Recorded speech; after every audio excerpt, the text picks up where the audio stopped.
Hey guys, welcome back to Magic TV. My name's Craig. It is 12 o'clock on a Sunday, which means it's time for a Q&A. This is where I take all the questions you've asked over the course of the week and I try to answer them to the best of my ability. Thank you to everyone that's left a question. They are awesome this week. First of all, if you have a question, please leave them in the comments to this video. There are so many comments on this channel. It is very difficult to find them if they go on other videos.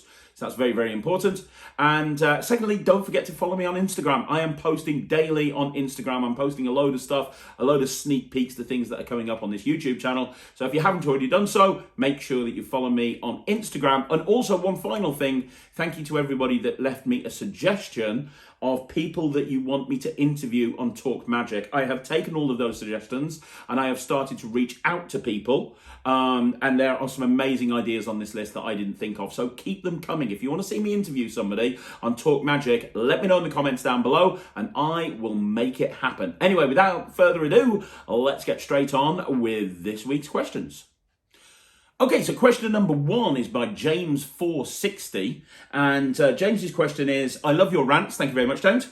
And are you going to be doing a rant in the future on internet bullying? Am I going to be doing a rant in the future on internet bullying? I've already done one rant a while ago on internet bullying. I have to be honest with you, internet bullies really annoy me. This is not a rant video. I'm not going to start swearing or shouting or ranting, but internet bullies really, really annoy me. There are so many keyboard warriors in the world that go on to Facebook groups and the Magic Cafe and places like that, and their sole purpose is to just bully people. And I think it's, you know what, I don't think it's just magic. I think it happens in every industry, but I think the problem with magicians is they have massive egos. And I also think that magic attracts people that maybe have had a little bit of an awkward social life when they were younger. And that's not always the case, but a lot of the time, this is something that Max Maven said. You know, a lot of magicians,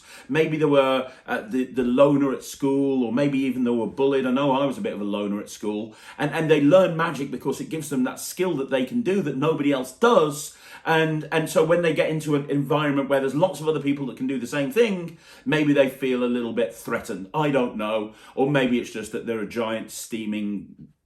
This isn't a rant. I'll leave it for Friday. I hate internet bullies. One thing that I saw on the Den of Iniquity itself on the Magic Cafe a little while ago, if you didn't see, I did an interview with Faye Presto. I have so much respect for Faye Presto. Faye is amazing. You may love her, you may hate her, and she is like Marmite. Some people love her and some people hate her, but you cannot deny what she's accomplished in her career. You cannot deny. And I put so much effort into the Faye Presto interview because I wanted it to really reflect what she's done throughout her career.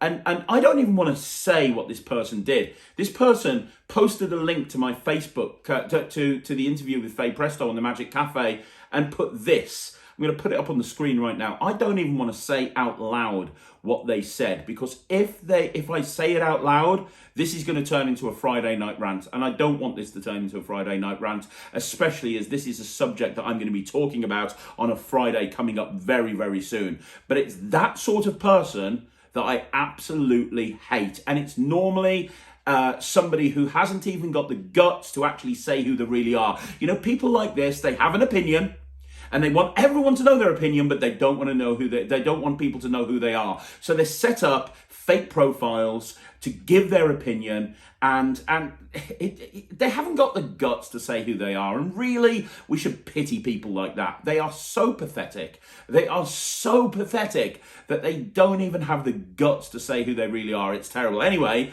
I will be doing, in answer to your question, I will be doing a follow-up rant on internet bullies at some point soon, because I've been looking at stuff and I've been collecting screenshots of things that have been really annoying me, and I've got some really important points to make. So look out for that in the next couple of weeks. But yeah, internet bullies really annoy me. I've already done one rant. You can check it out on the playlist. There's another one coming soon.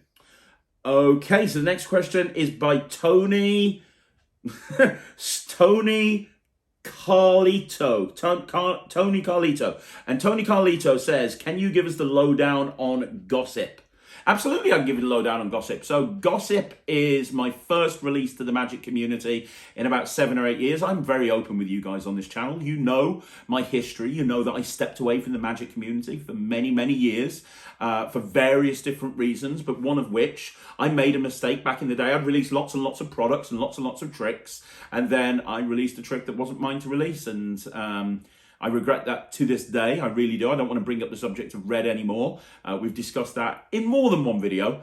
But I've never stopped creating. Never stopped creating over the last 6 or 7 years when I've not been involved with the Magic community. I've got notebooks, pages and pages, bound, loads and loads of them. Because I create for fun. A lot of the time I create just as a creative exercise, or maybe for my own act. But anyway, I've come back to the Magic community, and I've been speaking to various different producers and dealers, and I spoke to Peter Nardi, and I've always wanted to work with Peter, going back many, many years.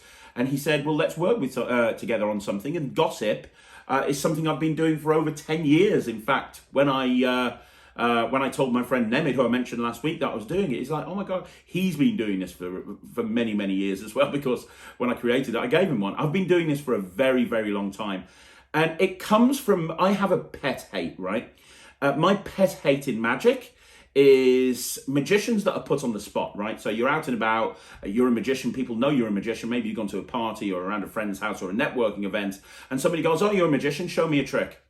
And what I hate is when a magician goes, I can't, I've got nothing on me. And I've heard it all the time, I can't, I've got nothing on me. And what you're basically saying is the magic is in the prop, not you. We should always be able to do something impromptu. We should always have something on us that you can do anytime, anywhere. Well, originally Gossip was created for that purpose. It's something that you can keep in your wallet, and it can stay there. And when you want to do it, you've got a 5-minute mentalism piece that's good to go anytime, anywhere. And it's basically, I don't want to give too much away because I'm doing a live launch on this at some point, but it's basically like a baby gag, but done close up. So somebody freely names a celebrity, and genuinely there is no force on this. That's the really clever part of this routine. And they don't write anything down. They never say it out loud. They never say it out loud, never write anything down. You don't get that information off them in any traditional way. And yet, without them saying anything, you bring out a picture of the baby, the classic baby gag, you give it to them, they turn it around, and without them saying anything, it's got the picture of the celebrity they're thinking of on the other side. That was how I originally did it, and that's how I still do it now for years. However, there's more you can do with it. The prop that you get with Gossip is kind of like a tool that allows you to do so much more, and we talk about a whole bunch of different presentations. Peter Nardi from Alakazam has got a great way of doing this in a virtual show. I talk about how I do it on stage. There's a lot of different ways that you can take this, even just as a pure mind reading thing. It's cool. It's one of my favorite tricks to perform. If you've ever known me for that long, you'll probably have seen me perform this. That's what Gossip is. I'm going to be doing a lot. Alakazam do these live launch things, and they're doing a live launch on the 29th of April. So for everybody who said, hey Craig, will you do something live? I'm going live on the Alakazam Facebook and YouTube channel on the 29th of April, and I'm going to be doing just that. I'm going to be talking about Gossip, going through absolutely everything, and then I think there's an after party for everyone who's bought it, where I'm going to be going into detail with extra handlings and so on and so forth. I'll play the video now that I shot to promote it for Alakazam, but if you guys want to come along and watch that, I'd love to see you there. But in answer to your question, that is what Gossip is all about. Hi there guys, my name is Craig Petty, and I am super excited.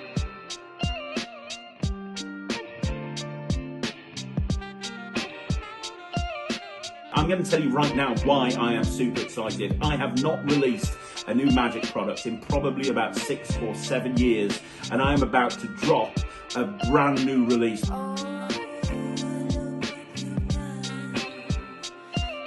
We are doing a live launch on the 29th of April. Now, let me very quickly tell you about Gossip. Gossip is an anytime, anywhere miracle. That's right, an anytime, anywhere miracle. What if I told you that you could do the classic baby gag close up? And I'm not kidding. You can do the classic baby gag close up. The spectator is going to think of a celebrity with no writing of anything down, no telling anybody. You will then take out a picture of a baby doing the classic baby gag, and they never even need to tell you the name of the celebrity. You turn it round and it's got a picture of that celebrity on the back of the baby gag. This is something that I carry in my wallet. I've been doing this for 12 years, and I said that I'd never release it. Well, now the time is right. And the live launch, where I'm going to be spinning all the beans and talking all about it is on the 29th of this month. So it's going to be the 29th of April. So join me there on the Alakazam Facebook page and on the Alakazam YouTube channel, 29th of April, for the live launch of my brand new trick, Gossip. I will see you there. Okay, so the next question actually follows along from that quite nicely. The next question is from Thomas Maloney. If you get noticed as a magician while walking down the street and someone asks to see a magic trick, what do you say or perform? Well, gossip. Not just gossip. I'm a big fan of making my magic organic as possible. So when I released Keymaster initially, Keymaster came with key blanks, and the whole purpose of that was so that you could take the Keymaster gimmicks to a locksmith or whatever, and you could, or key cutter, whatever it is, and you can have them cut to your own house key. And that's what I do. So when I leave the house, I've got my keys on me. I'm able to do a trick anytime, anywhere. Even if I've got nothing else but my house keys, I can do a trick because I've got Keymaster on me. Also, if I've got my phone on me, I've got a 25-minute act on my phone. I can do a few different things with Digital Force Bag. I can do Locked and Loaded. There's a whole bunch of stuff that I do. A lot of the time, I'll have the Timesmith watch on me. That has now become my regular watch. So if I've got my phone and my watch on me, I can do anything to do with the Timesmith watch, which we reviewed on the show a little while ago. Also, I've got my tattoos. Look in the playlist, the Q&A playlist, way back.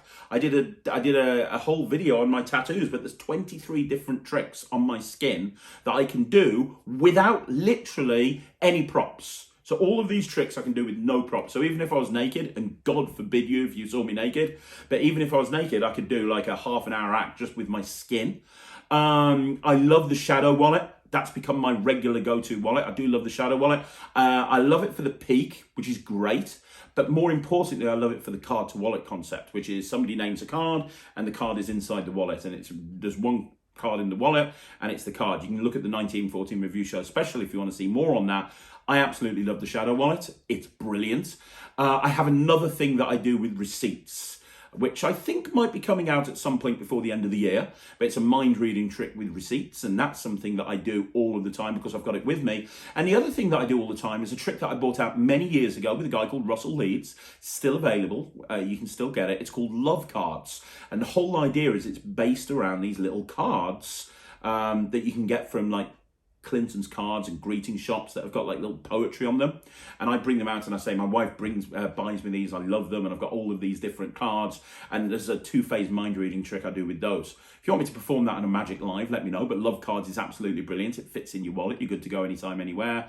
And then there's a whole bunch of impromptu stuff that I do with credit cards. I've actually got something that I'm been working on for a while now, which is a routine with a couple of credit cards that's absolutely brilliant. So there's a whole bunch of stuff that I do is the answer. If I can do an hour's worth of material with literally nothing but my watch, my wallet, and my phone, I'm good to go for about an hour. And I think as magicians, we should be able to do stuff out and about. Now, I am hopefully in the next 2 weeks. I've already filmed it, but I need to edit it.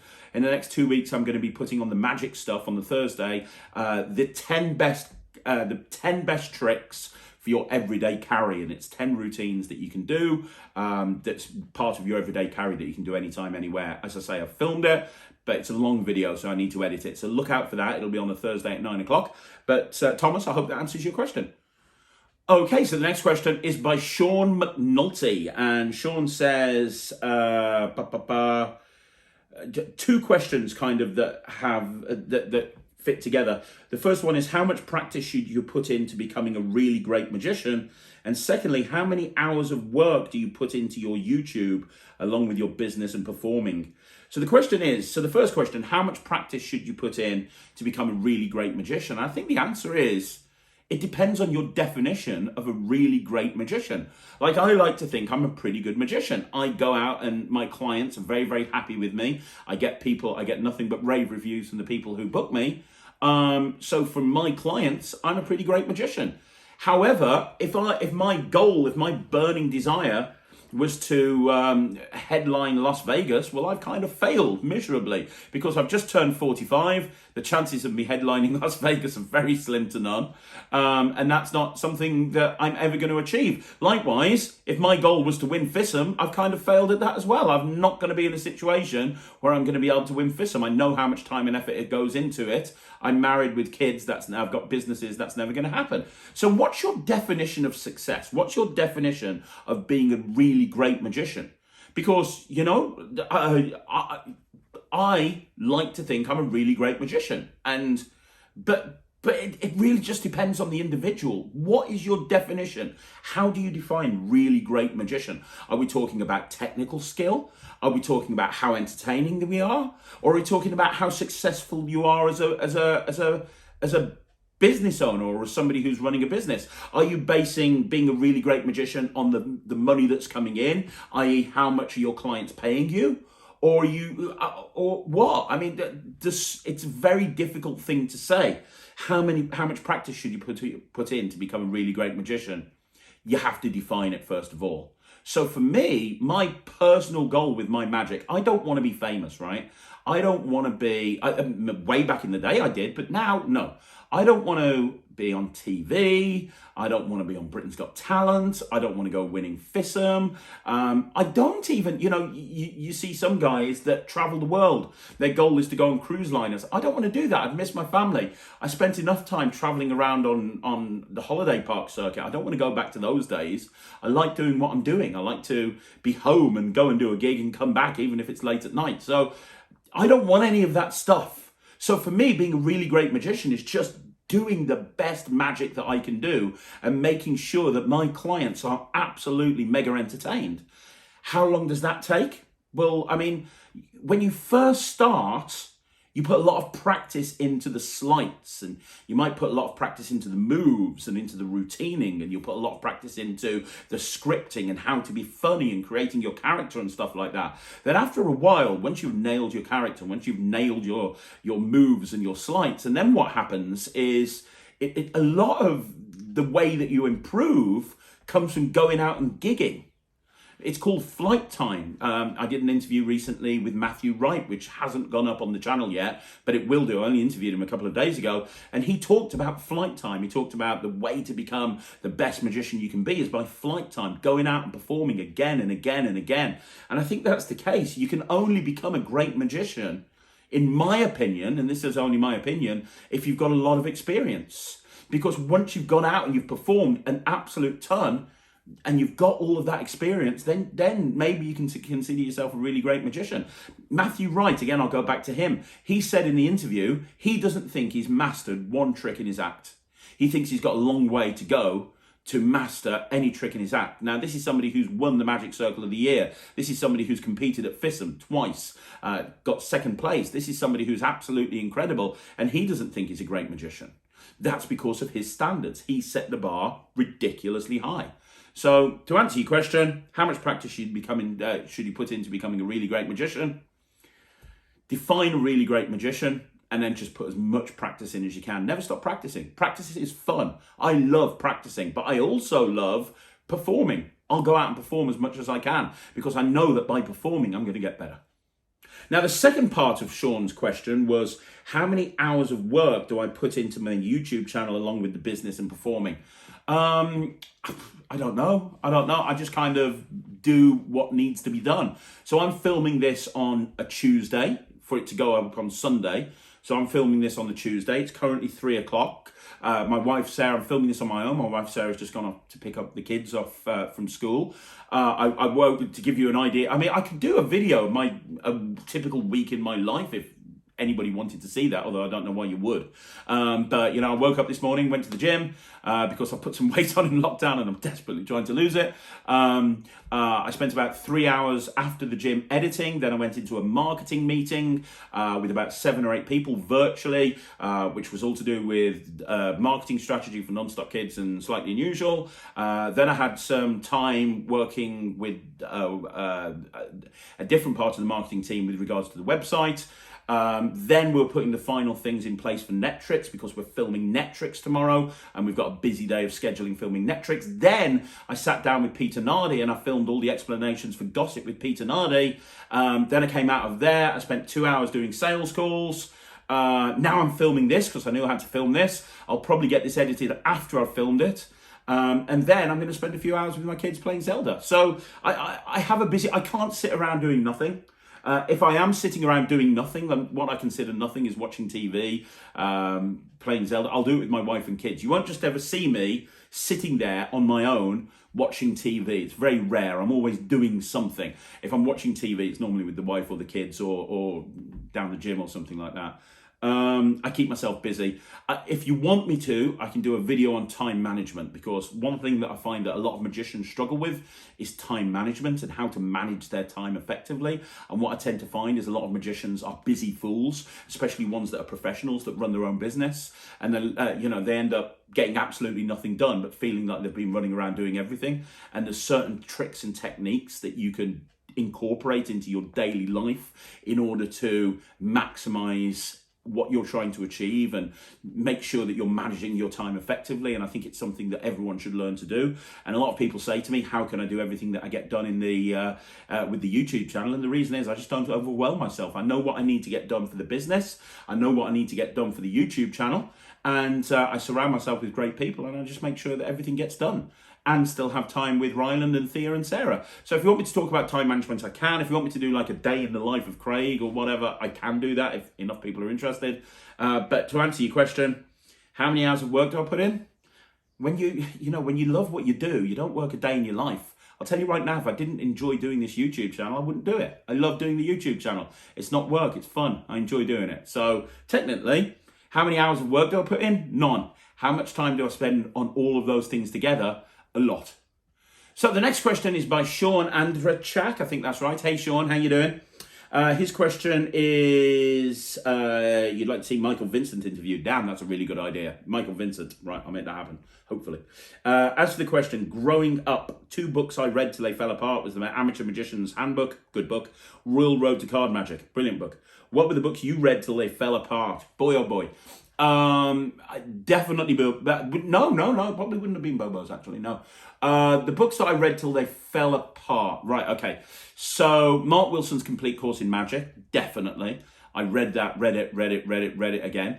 Super Magic by Paul Harris. And Sankey Panky by Jay Sankey. And Richard's Almanac by Richard Kaufman and David Roth's Expert Coin Magic. There you go. Those are the books that, and Carnicopia by John Carney. All of those books are the books that are my Bibles, in my opinion. Especially Carnicopia. I remember getting Carnicopia when I was in America, and I got it from Tannen's bookshop. And I was traveling around America at the time, and I just had that book with me everywhere. So when I was sitting around waiting for trains or buses or whatever it was that I was going, because I was literally traveling all over America, I was just reading this book over and over again. And I had a load of $50 in my pocket. I had a pack of cards, and I was just desperately trying to get these moves down. John Carney was a big influence on my career. So Carnicopia, if I had to pick one, but there you go. There's a few books that I've literally worn out the covers of. So the next question is by Mr. Harmon, and he says, great Q&A, thanks very much. Luke Jamay, good call. What's better, dropped call or Optrix? I don't know. I've been thinking about doing something like this on the channel where I take 2 similar tricks and compare them and do like a comparison video. I think that'd be pretty cool. Let me know if you like the idea of that. But in terms of drop call and Optrix, I think they're 2 completely different tricks. They're similar in that a phone disappears, but they're also very, very different. For me, obviously, it goes without saying that dropped call, by the way, if nobody knows what I'm talking about, drop call and Optrix are 2 tricks that have been created and released by the team at Illusionist. Optrix came first, dropped call came second. They both involve a phone disappearing. Dropped call, the phone disappears your phone disappears from your case. Whilst Optrix, you borrow the spectator's phone, you make it disappear, you give them your phone to film you doing it, their phone disappears, and when they look at their phone, it's actually their phone. Incredible. I prefer Optrix. because I just think it's incredible. I remember having that performed on me. I was with David Penn at Blackpool 2020. I was at Blackpool and I was hanging out at the World Magic Shop stand. The guy that created it came over and I hadn't even heard of it, and he showed it me. I have never been so fooled in my life. I have never been so fooled in my life. It is an incredible trick. And what's really frustrating is I bought it just after then. And then the world went into lockdown. So even though I've learned it, I've not actually been able to perform it to anybody because it does involve borrowing someone's phone. And that's what's really frustrating. I love that. I think it's an amazing trick. Dropped call, I have been doing an awful lot because it's great for virtual. It's a great opener. I think if you want to make an awesome opener, drop call is an awesome opener because you just bring the coin, you bring the phone, boom, it's gone, and then the phone goes. Talk about establishing credibility right from the beginning. I've been using this a lot to open my Zoom shows and my virtual shows since we reviewed it on the YouTube channel. So yeah, I really, really like this. I think they've both got a place. They're both really, really good. I think if I was trying to mega impress somebody, I'd use Optrix, but I think I'm probably going to be ending up using the dropped call more than Optrix because it just makes a great opener, grabs people's attention. I really like that. And I did a parlour show a couple of days ago. If you saw me post on Instagram, did a parlour show in a castle, Cavershall Castle, and I actually used that to open the show. So there you go. I used it as a new opener. It got a really great reaction to the 4 people who were watching me. So there you go. I like them both. I'd probably edge towards Optrix, but I think I'm going to do drop call more. So the next question is by Sean McNulty, and the question is, what's your advice on becoming a magician and a motivational speaker? Should you combine them together or have it separate as 2 separate businesses? It's a really good question. I mean, first of all, what you have to ask yourself is, what are you doing motivational speaking for? And what I mean by that is I see a lot of magicians, they kind of go into the motivational speaking world, but unless you've got a very clear niche that you want to speak about and you have credibility to back it up, you'll find it very difficult to get ahead in that industry. Here in the UK, and I can obviously only speak about here in the UK, I've been doing motivational speaking for the last 5 or 6 years. And I see so many people wanting to get into motivational speaking, not just magicians, but literally from every single frame of life. It's like almost everybody wants to be a motivational speaker. And, you know, there's a perception that you can make ridiculous money as a motivational speaker. Well, you can make good money as a motivational speaker. Don't get me wrong. You can make good money. And you can make brilliant money if you're top of the game, like somebody like Brad Burton, who's my mentor. He makes brilliant money. You can make good money, but it's a hard slog to get there. When I started doing motivational speaking for about 2 years, I was just doing free talks here and free talks there, and I was just doing it free everywhere because I wanted to get my name out there and I wanted to kind of let people see, hey, this is who I am, this is what I do. And then I started getting paid, and then I ended up getting paid fairly well, and I've continued to do it over COVID virtually, but my style doesn't really work very well as a motivational speaker over COVID, so it's not something that I've pushed. So first of all, get yourself a niche. What niche are you going to be talking about? I see so many magicians and they kind of put themselves a motivational speaker thing together on, hey, I'm a human lie detector and I can show you how easy it is to lie to people and stuff like that. And that works, but there's a lot of people doing that. And the ones that have done it have done very well for themselves. It's something that you have to embrace if you're going to do this motivational speaking world properly. My advice would be to join. So first of all, find your niche. So my niche, for example, let me give you my niche. And I've spoke at events literally all over the UK. I did have stuff booked in Europe. Unfortunately, COVID put paid to that. But I have spoke all over the UK, and I've twice headlined the business show at Excel and Olympia in London, which is a big deal, an absolutely huge deal. You know, on the main stage, we're not talking about a little side room. I went on the main stage at the business show in Olympia and headlined the whole thing, and that's the same show that people like Richard Branson were on. So I've got to quite a high level when it comes to being a motivational speaker. My niche is on business success for small to medium-sized businesses. So I call myself the motivational magician But to be clear, I don't talk about magic when I'm doing motivational speaking. I don't talk about magic. My whole thing is to tell business owners how they can go further. I tell business owners how they can increase their business, how they can get more business. And I use magic to put that across.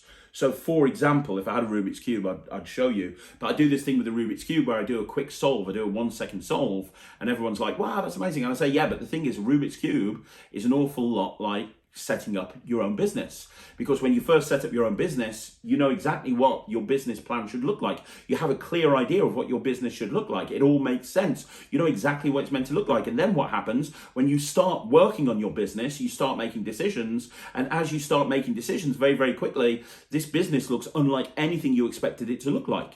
And you don't even recognize where it is. So you start making other decisions you weren't expecting to make, and other decisions. And eventually you get to a point where you are looking at this thing, it's unlike anything you thought it was going to be. And so that's why business owners quit. They quit because they expected it to look like something, and it's ended up not looking like that thing, and they don't know where to go. They don't know what decisions to make to get it back on track.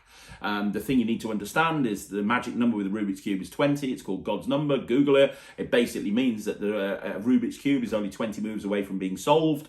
You're always closer to success than you think. In this case, this Rubik's Cube is only 10 moves away from being solved. 1, 2, 3, 4, 5, 6, 7, 8, 9, 10.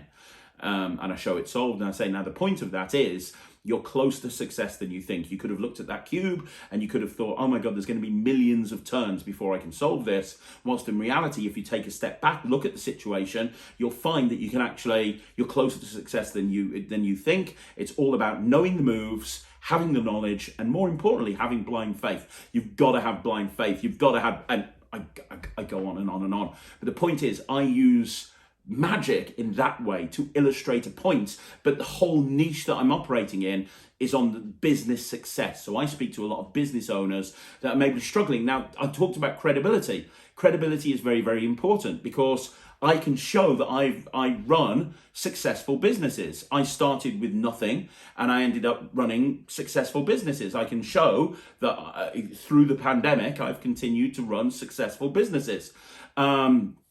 So people book me because they look at what I've achieved and they look at my message and they're like, yes, this group of people want to hear that. So figure out what your message is and then figure out why you're credible in that area. There's no point saying that you're a multi-millionaire if you're not a multi-millionaire. Does that make sense? So you have to establish credibility. That is very, very important. And then go somewhere where you can practice speaking.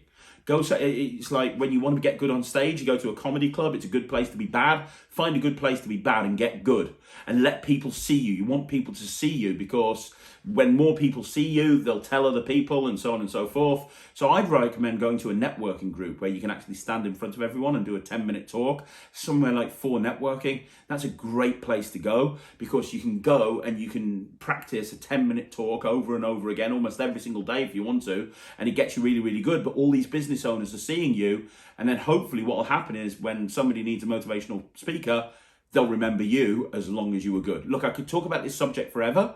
Hopefully that makes sense. I would keep it as two separate businesses. I have a website specifically for me as a motivational speaker, and I have a website specifically for me as a magician, because unless you're really combining the two, you don't want them to cross over, if that kind of makes sense.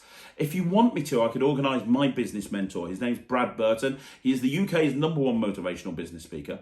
And he's spoken on this channel before, but he spoke about surviving the pandemic. I could speak to him about doing an interview with me about how to speak on stage and how to be a professional speaker, because he does courses on how to be a professional speaker. He might do that for me, but I'm not going to ask him unless enough people want to see it, because if it's going to take me time to do it, it's going to take him time to do it. So if you want to find out more about how to be a motivational speaker and speaking on stage, then let me know and I'll speak to Brad about doing an interview on the channel. Okay, I've had about 5 or 6 people. I mean, I'm looking at the comments right now, and there's so many people that are asking about so many different magicians, and I'm reaching out to an awful lot of them. But one name is coming up and up over and over again, and the name that's coming up is Jay Sankey. So let me address this. As far as I am concerned, I won't be doing an interview with Jay Sankey on Talk Magic, unfortunately. I've reached out to Jay precisely twice to do an interview. Both times I've said, hey Jay, I'm a big fan of your work. I think you're absolutely amazing. I have this YouTube channel. I would love to spend an hour interviewing you. You won't have to do anything else. I'll interview you. I'll edit it all together. I'll do everything.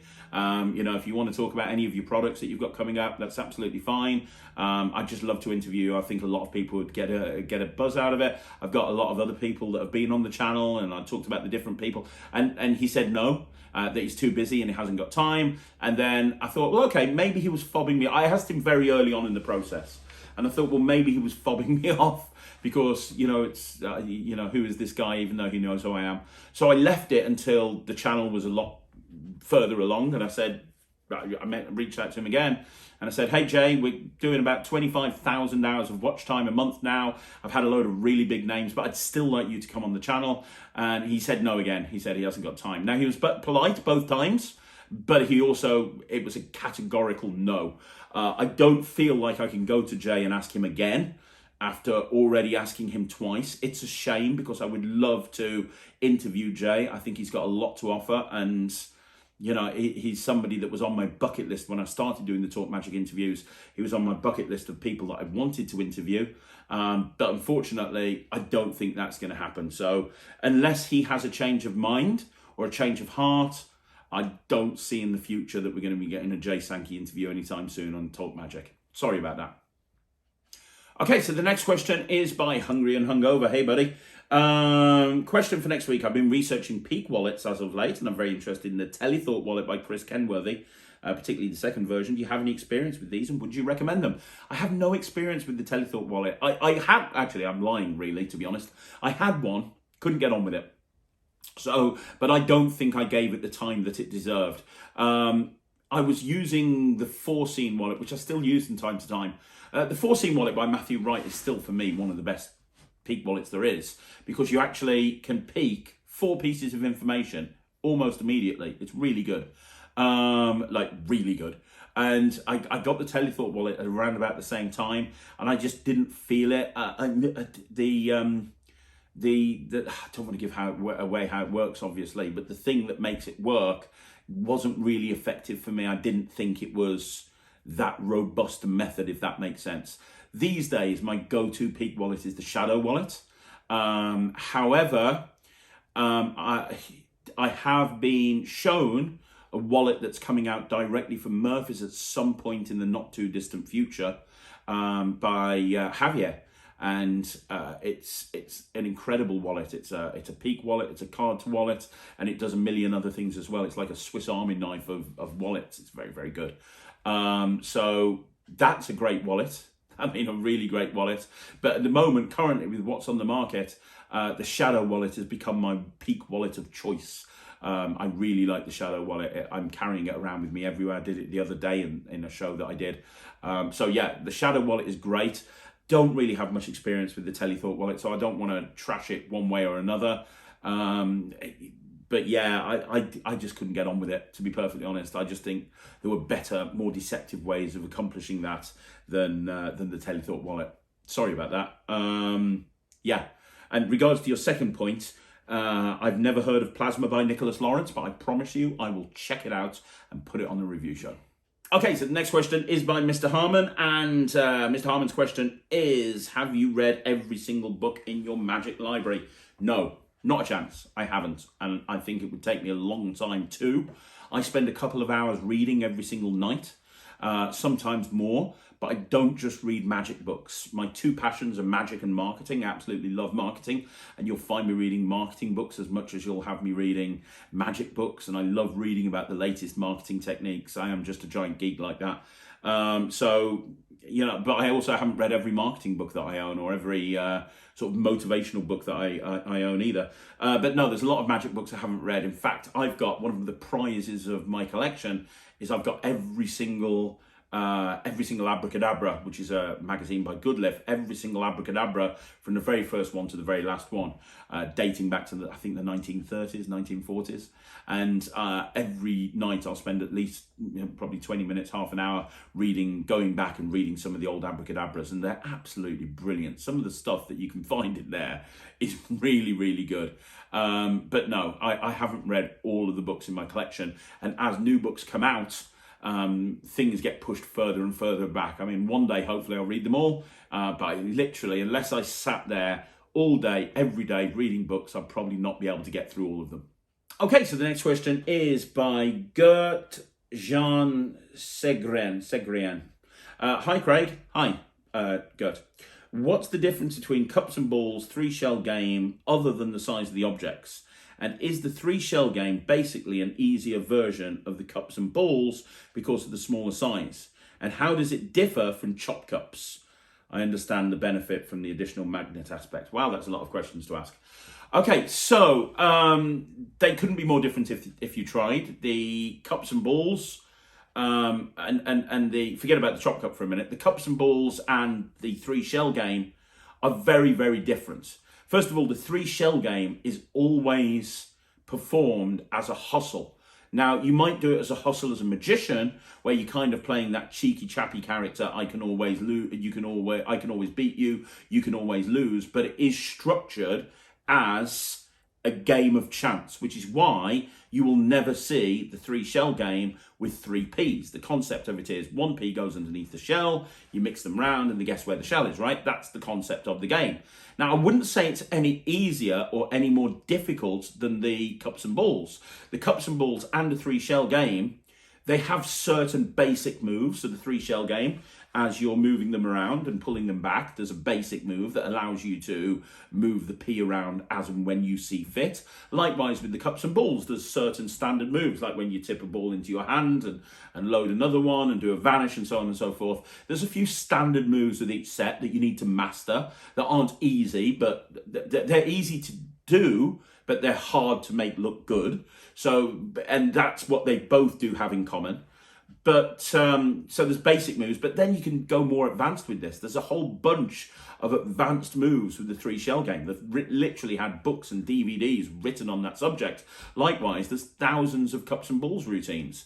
Some using 2 cups, some using 3 cups, some using solid cups, some using, it just depends. With the cups and the balls, you tend to find that it's presented as more of a magic trick. So it's not presented as a display of skill. I have seen it once done as a display of skill, but generally as a rule, it's done as, look, I've got 3 cups, I've got 3 balls, and I'm going to show you something amazing with these 3 cups and the 3 balls. And it's presented as more of a magic trick. So the balls will disappear and they'll go underneath the cups. The balls will penetrate through the cups. The balls will jump around from underneath one cup underneath another cup. That sort of thing. And obviously you have final loads with the cups as well, where you end up with 3 cups and then you might have 3 lemons and God knows what. Or if you're in case of Tommy Wonder's 2-cup routine, by the way, is my favourite cup and ball routine, where you end up with the bag under the cup and the pom-pom under the cup, and it's just incredible. So there is a very big difference, if that kind of makes sense. So it's a very big difference between the cups and the balls and the 3-shell game. Very, very big difference. The 3-shell game is a display of skill. You're cheating, and you're obviously cheating, while the 3-shell game is presented as a magic trick. Now, the chop cup is basically the cups and balls, but with 1 cup. So it's perfect for table hoppers or people that have got less space or people that are doing walk around magic. The chop cup is it's basically like the cups and the balls, but with 1 cup. But a lot of the effects are the same. So the ball disappears and it appears underneath there, and it goes through the cup and it penetrates through the table, and you always have a final load. Look, it's this. So the chop cup is very, very similar, obviously, other than the fact that a chop cup has a magnetic ball and it has a magnetic cup. So that magnet allows you to get very ahead of the audience, because you can be in a situation where you can show the cup as empty, and then anytime you want to, you can show a ball under there. Now, they're on combo cups as well, where you've got a set of 3 cups, and you've also got underneath there, you've also got one of the cups is a chop cup, so it allows you to incorporate that into it. But yeah, I mean, my advice would be if you're only going to study one, I'd study the cups and the balls, because a lot of the techniques that you learn with the cups and the balls will help you with almost every other aspect of your magic. You'll learn how to conceal objects into your hand. You'll be able to learn how to do false transfers. But the other stuff that you learn with timing and structuring and routining and studying different people's moves and misdirection and so on and so forth, there's a lot you can learn as a magician by learning the cups and balls. In fact, there's that old saying that you can't consider yourself a magician unless you learn the cups and the balls. The three shell game it's great, but it's a different skill set. A lot of the stuff that you learn in the 3 shell game, you won't be able to incorporate into other aspects of your magic, if that kind of makes sense. Both tricks have in common in that you do need a table to perform on. So if you are somebody who exclusively performs mix and mingle or walk around magic, for example, maybe these routines aren't for you, although I would still study them because it's just going to ultimately make you a better magician. You might want to go for something like the chop cup, which would be more beneficial for the environment in which you're performing in. 2 Talk Magic interviews I think you should watch. The first is Leo Smestas. He went up last week. He's in the Talk Magic playlist. Leo spent a long time talking about the 3 shell game, so it's definitely worth checking out that. Because that will answer all your questions about the 3 shell game. The other person who you want to see when he goes up, he's going up in the next couple of weeks. I've already interviewed him and I'm currently editing his footage together, is somebody called Michael Kaminskas. He literally makes the best cups in the world. He's got cups that are made out of pure silver that are worth thousands of dollars. And he talks about the cups and the balls. He also performs in the interview the cups and the balls. So Michael Kaminskas, the interview that drops in the next couple of weeks, is brilliant. But to answer your question, they're completely different from each other. Which one should you learn? It depends on the environment in which you're performing in. Okay, so the final question is by Matty Mediocrity. Hey Matty, how you doing? This is going to be a long one, so bear with me. I've mentioned before that your channel has been a godsend to me. Thank you. I'm an absolute crap magician. Shut up. And I've got a bit of a knack for gadget making. I'm going to try and do this as a career. I'd love to hear all aspects of bringing products to market. What percentage should you expect to receive? What company is best for what type of magic? How to get your already built prototypes manufactured? How many units should you expect to sell? Damn. I want to know everything about it. I feel hopeless and lost in negotiations. And you want to send me one of your coins? I would love you to send me one of my coins. I'll reach out to you. In terms of the rest of it, this is a very long question and I can't answer it in a Q&A. If you want to know about the side of magic that's to do with creating and releasing product, and you want me to break down step by step how it all works and which companies do which and which deals do which and how it all works and how to take a product from concept to final design and then implementation and so on and so forth, I can do a video on that. It would probably be a magic stuff video and it would probably run about 40 minutes because there is a lot to cover. I would basically break down everything I know about this, and I know a lot because I've been creating and releasing products for probably the last 15 years or so. So if that's something that's of interest to people, then I will do it. It's going to be a very long video and it's going to take me a long time to think through what to put. I'd have to script that one or at least make some notes because you wouldn't want to miss anything out and I wouldn't want to misinform people. So if enough people wanted me to do that, I will do it. Let me know in the comments down below. It wouldn't be an easy video to do, but I will happily do it for you and I'll reach out to you about the other thing.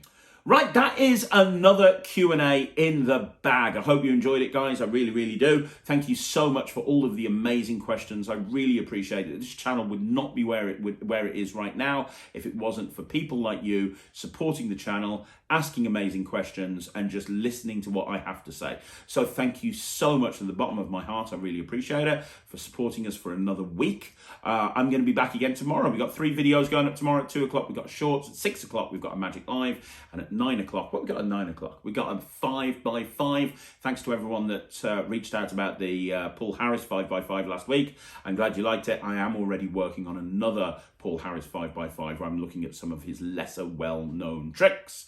Other than that, thanks very much. I will be back again tomorrow. If you want to see more videos like this, do me a favor, like the video, subscribe to the channel, and please leave a question down below. I'll see you next Sunday on another Q&A. Thanks for watching. My name's Craig from Magic TV.